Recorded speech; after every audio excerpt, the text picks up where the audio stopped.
All right, I'd like to bring the May 21st, 2024 Co-Curricular Committee meeting to order. Okay, first thing on hand is under curricular is English Language Arts Curriculum Update. Megan, can you brief us? Thank you. I can brief you. Thank you.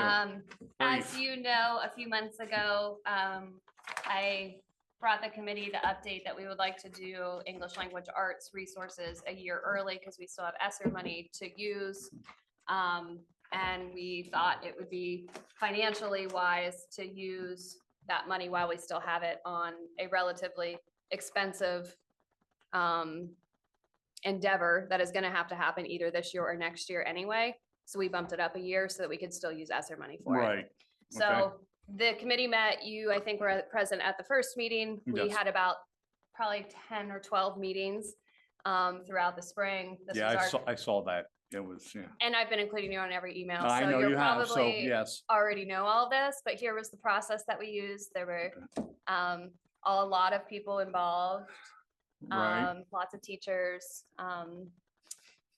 big committee, which was great because then we had good representation from people from various roles. So we did some professional development first on the science of reading. As you know, all of our elementary teachers, interventionists, ESL, special ed teachers are letters trained. And then we did some additional science of reading training with those that work in middle school. We used some reports to narrow it down to the two that we chose to deeply evaluate.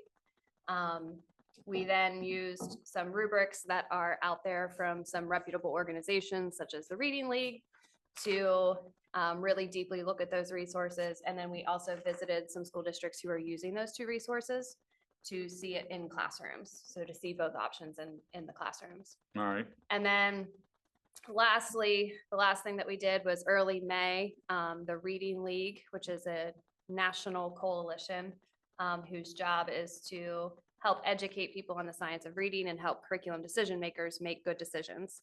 They released some evaluation guides in early May, and essentially what the Reading League reports showed was an exact confirmation of where the committee was already heading. And between the two resources, CKLA, which is an Amplify product, and Into Reading, which is an HMH product, 100% of the committee, when I asked them to vote, chose CKLA, which aligns exactly with what the Reading League reports showed as probably between the two options that we were down to, definitely the most solid in the science of reading between the two options. So this is just a quick 2-minute video on why CKLA is different. Okay. Do you want the video or you want to watch it later? No, that's fine. No, that's fine. We can. Well, that's going to that's going to assume that the internet is cooperate. Okay. Oh, but I don't have. What about sound? Well, you have to read lips. Okay. Hold on, let me see. Put subtitles on there. Hold on.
applause.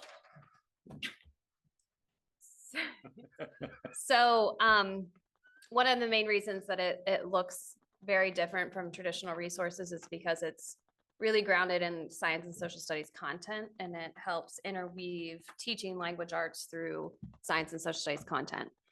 So it's really meant to build background knowledge for students, and help them connect to rich literature, history, geography, et cetera, which is a huge missing piece for us right now because, over the last few decades, we've kind of hacked away at science and social studies time at the elementary level to put more reading and math in place. But sort of what the research is showing is that that hasn't really had any effect on scores at the end of the day because we have taken away opportunities for students to build their background knowledge in science and social studies so that when they read about something, they can connect it to something they know about. So that's really the impetus behind this program, is that you build that background knowledge so that when they can read, they're making connections to what they're reading, which helps them comprehend.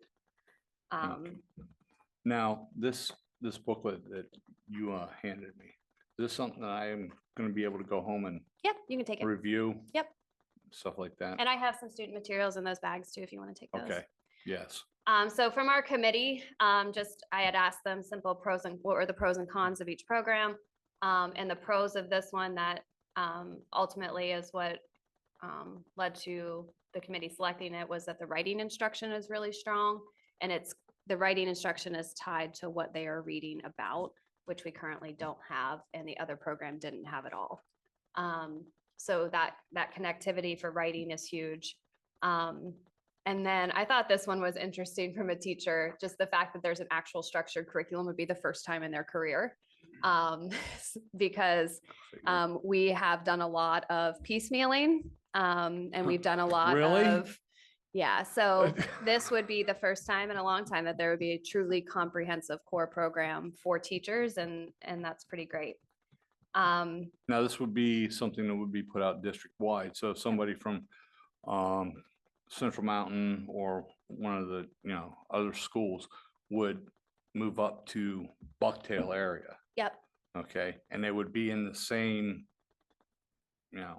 sequence.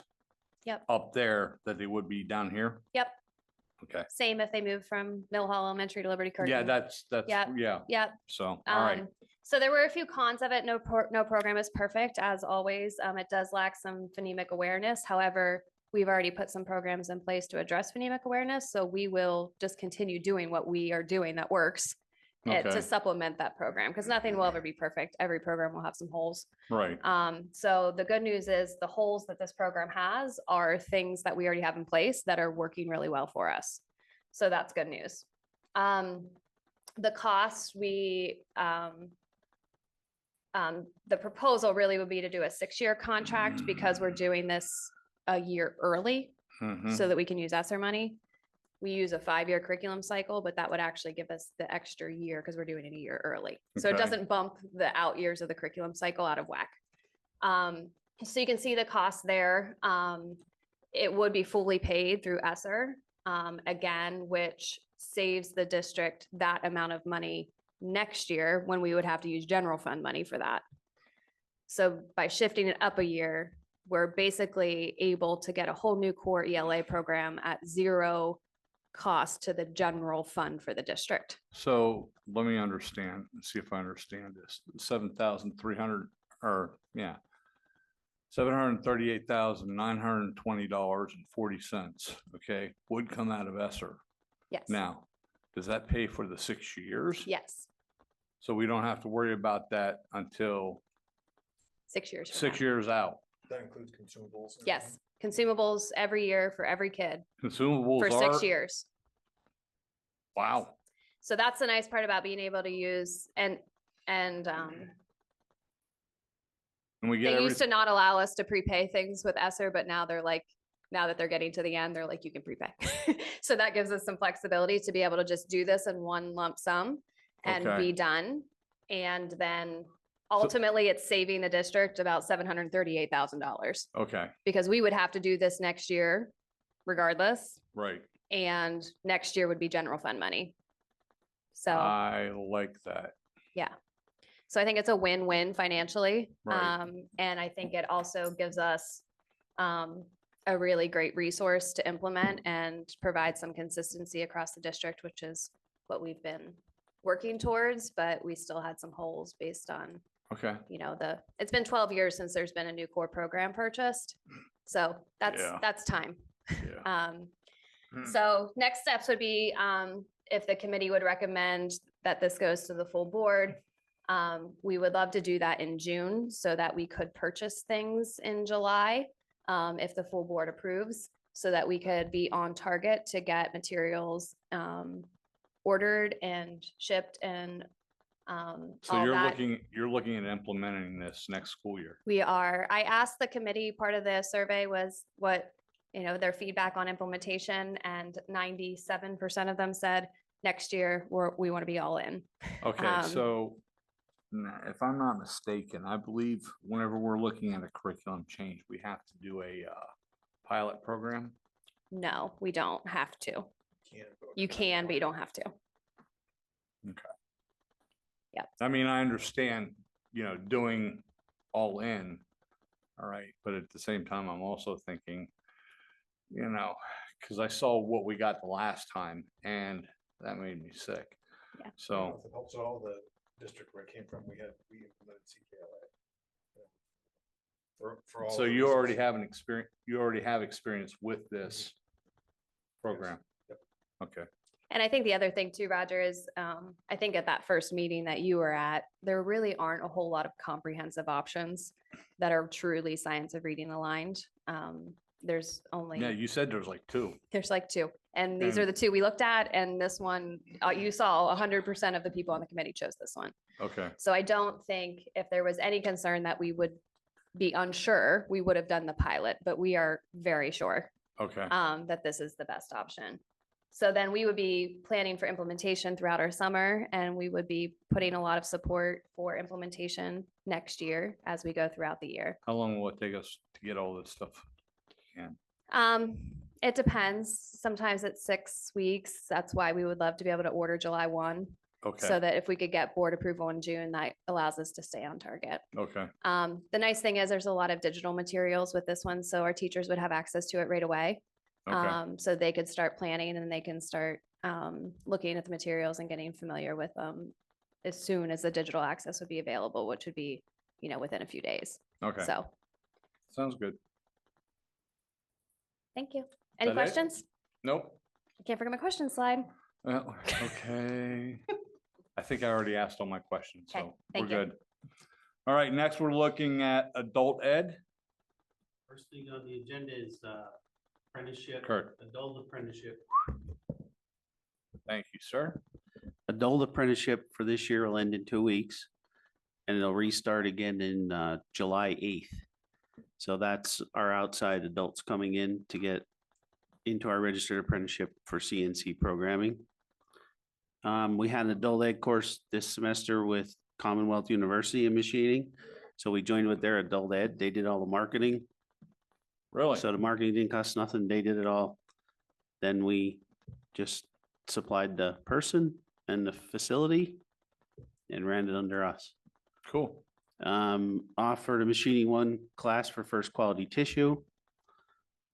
And in fall 24, we're looking at specialized training, machining and welding for first quality. The second week when we come back. So that's on the horizon right now. I just got to come up with a contract with first quality. We're going to present them tomorrow with the 16-week class. It's 1 day a week, 16 weeks, and they changed their schedule so their people can come here. And it's tailored just to their needs. So we spend it a half a day down there with 2 teachers and myself and our adult ed person, and we looked at what they needed and we can give it to them. So they're going to come to us. Registered apprenticeship again will start. Adult offerings for Commonwealth again will start. And then personal interest classes will be all year, 2 semesters. Okay, very cool. That it? Yep, All right, thank you, sir. Next is summer recreation. that's me also. All righty then. Summer park program will start June 17th, run through August 9th, Mondays through Fridays, 9:30 to 12, ages 5 to 12. This is on all the park fences. I've already right now. seen them. I've seen them all over the place. Yep. Yeah, And that should attract, we usually attract 300 to 400 students ages 5 to 12. And it'll be in 10 different locations. very cool. So Yeah, I that's noticed, ready to what go. is it, down by Piper? I noticed down by Hoberman. Overman, Piper. Yeah. Out here, Mill Hall. There's 2 in Renova, 3 maybe in Renova. So, I know there's Chapman. yeah, Falls and so it's, yeah, I know it's being advertised very well. So, especially for the kids that are going there, they'll be able to see it. Yeah.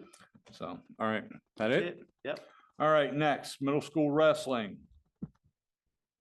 All right, so earlier this year and around January, a couple of teachers and community members approached asking about the possibility of bringing middle school wrestling back to Bucktail. I talked to them and said, basically, before we go any further, we have to see if there's even any interest before we do anything. So put out some surveys to students in grades 5 through 8, just to show if there's to be longevity to the program.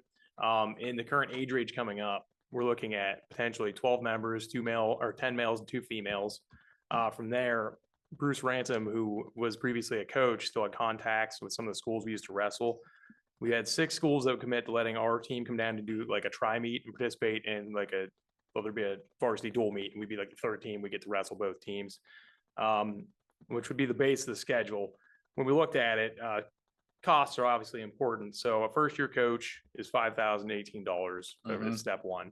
And then it's about $325 per trip. And this is based on prices this year to get to the Williamsport area, which is primarily where these schools are located, we'd be competing against, which comes at $1,950. And then after that, we obviously need some startup gear. We still have competition mats and practice mats, but we don't have our singlets or anything because it's been gone for a while. So when I looked, we allotted $2,000 for the Central Mountain Middle School, obviously way more athletes. So I figured out per athlete, it was $80, which would bring us to, where's my number? Oh, I lost it. And it was $80 per athlete. So if there's 12, that'd be like, I can't do math right now. There we go. Thank you. Thank you for the save. And that's why. I had some brain fog you're there. the It's boss. bad. That's embarrassing. So anyways, it ends up coming to $8,228. However, when I spoke with boosters, if that amount is too high, they'd be willing to help with the startup costs for the equipment.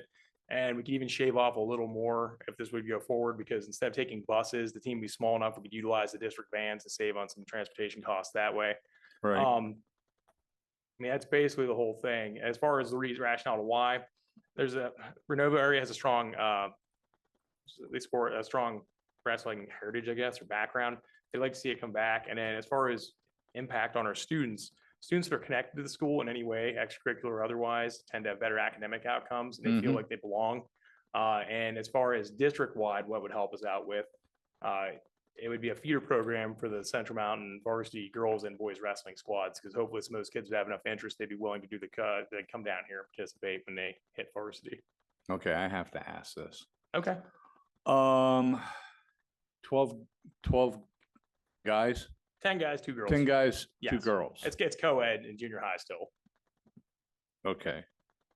So those girls wouldn't be wrestling against, would they be wrestling against other girls, or would they be wrestling against guys? In junior high, they could still be wrestling against some male athletes. It would depend upon who's available in those weight classes. And then when they Okay. get into varsity, then it'd be a girls team.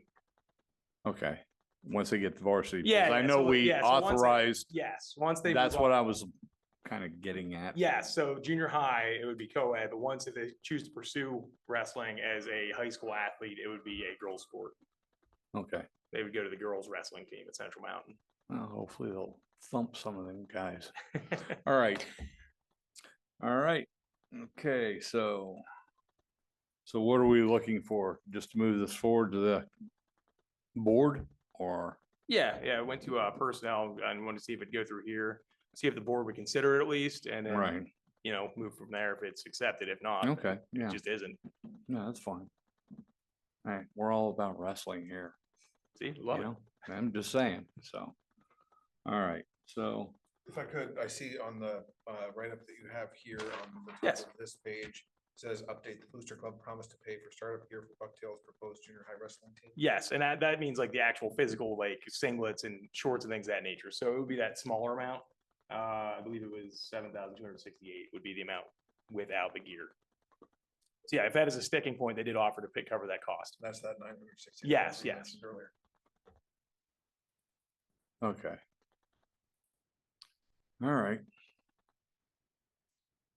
Is that it? Yeah. All right. Do you have any questions or anything? Well, I do, but not for you. Sounds good. Dave, how are you?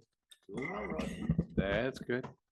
Kind of asked this question earlier, but I didn't get an answer from those guys because they didn't know. So I'm going to ask you. Junior high track and field. Why is there only like 5 meets?